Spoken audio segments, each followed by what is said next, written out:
All right, maybe this is your chance to get your voice out there. No secret that many Quebecers are fed up, growing increasingly unhappy with the way François Legault is running the province. The polls certainly back that up. And of course, we're talking about the economy, social cohesion, our healthcare system, immigration, and more. If you've been looking for an opportunity for you to speak up about the state of Quebec, well, you may have that opportunity coming right up. It's the Let's Talk About Quebec series.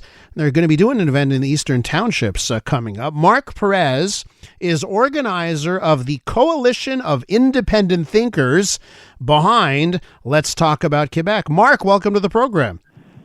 Thank you very much. Bonjour, hi, and Clay, alias Macos. Thank you very much for having me here today. Bonjour, hi to you. First things first, let's just talk about the name of this organization, Coalition of Independent Thinkers. That in and of itself is saying a lot. You're trying to communicate something when you call your organization that. Tell me about what the Coalition of Independent Thinkers is. So basically, the Let's Talk About Quebec, our objectives are to talk about the situation in Quebec and all the different policies that the government has come up with.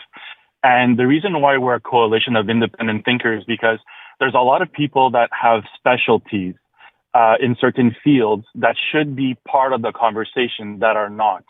For example, we have Dr. Arthur Fisher, who is helping us with Bill 15 and healthcare, because we know that from what he says, that Bill 15 was written by bureaucrats for bureaucrats.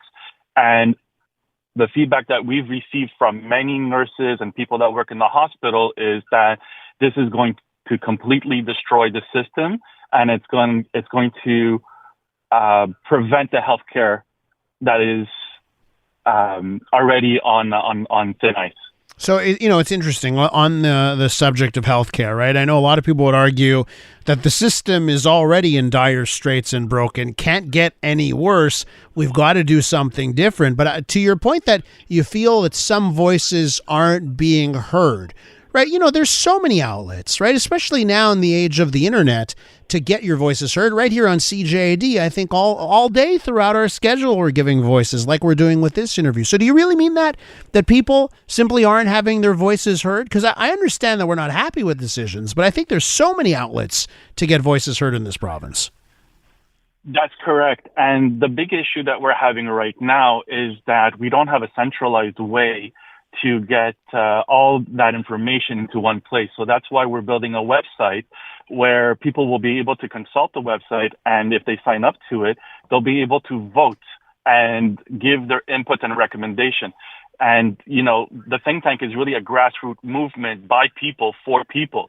And I'm using my experience as a digital marketer to give the tools to the people to make sure that, these ideas are heard by everyone. And then we try to form some sort of consensus, because once we are united, we are stronger. Divided, we fall. So would you say you're apolitical? We are apolitical for the think tank, yes. Our objectives are to build policies and understand what the needs are. And with the hope that in 2025, 2026, if the think tank believes that our best path forward is to build a new party, then yes, that will be the way forward. And we will use what we have learned from the think tank as the policies of the party. So it's this Sunday that you're holding an event in the Eastern Townships, right, in Sherbrooke? That is correct. We have the starting point. Everybody could come to the Royal Canadian Legion in Sherbrooke for 3 p.m.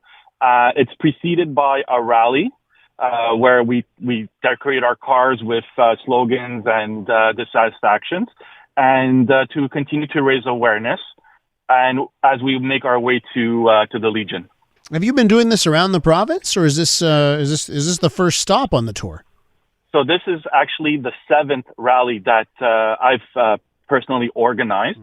Mm-hmm. We've had it in the last month. We had one in Sainte-Anne-de-Bellevue, and we go across Quebec. And I made a promise that I was going to hold one every month, and I'm sticking to that promise and having one every month. And in the month of May, May 31st or June 1st, I want to have a mega one where we all head towards Quebec, which should be the second or third year anniversary of Bill 96. So, and so you're bringing up Bill 96 here, and it leads me to my next question. Through the 7 rallies and what you've heard, what is top of mind of Quebecers?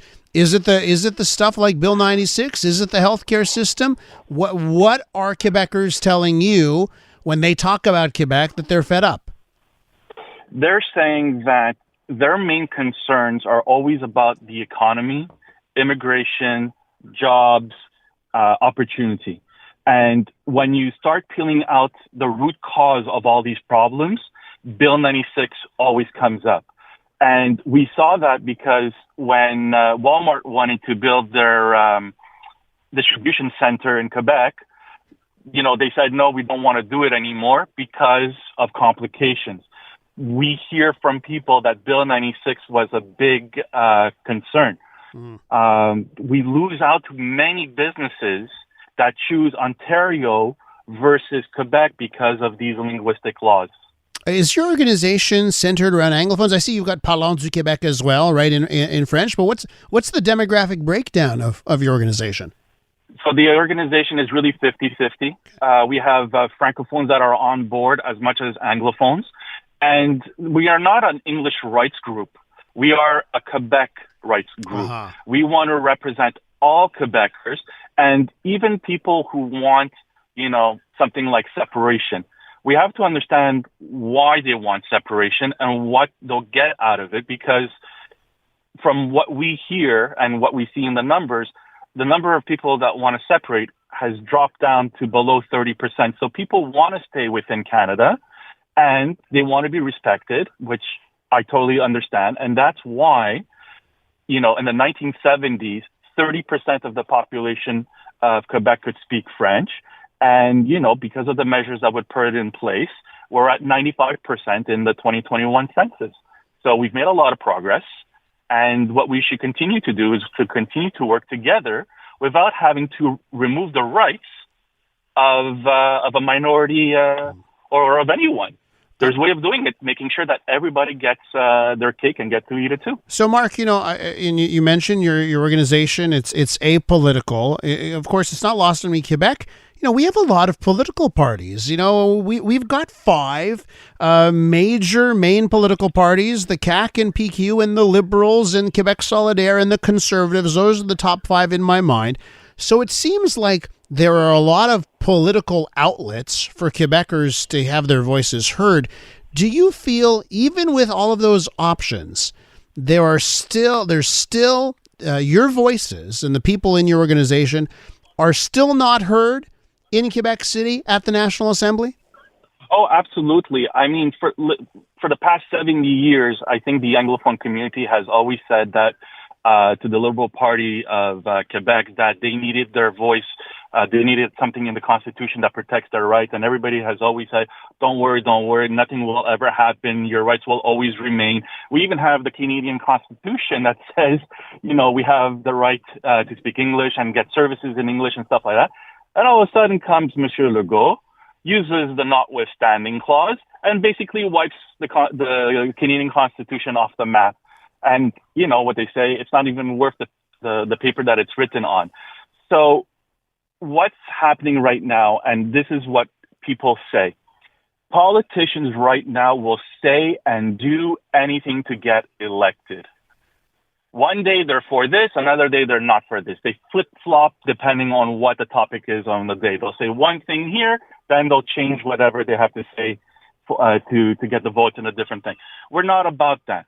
By going to every single region, by listening to the people, by showing that not only have we heard them, but we're giving them an outlet to vote on the points and the policies and stuff like that. Now we have the real data of how and what people really want. And because we're in 2024, politics changes so quickly that we need to adapt to this kind of situation and really have a new system in place where people, if they're unsure of a policy, should be able to call up or recall a government or call for a vote on a specific issue to see what the real population wants, because we're in this together. Marc, listen, I wish you and your event a tremendous amount of success, your seventh one this Sunday, and I'll let listeners know if they want to find out more. They can go to the website letstalkabout.quebec. Letstalkabout.quebec. Marc, thanks so much. Elias, thank you very much for having me on your show. No problem. Our pleasure here. Marc Perez right there, organizer of the Coalition of Independent Thinkers, doing the Let's Talk About Quebec rally on Sunday in Sherbrooke.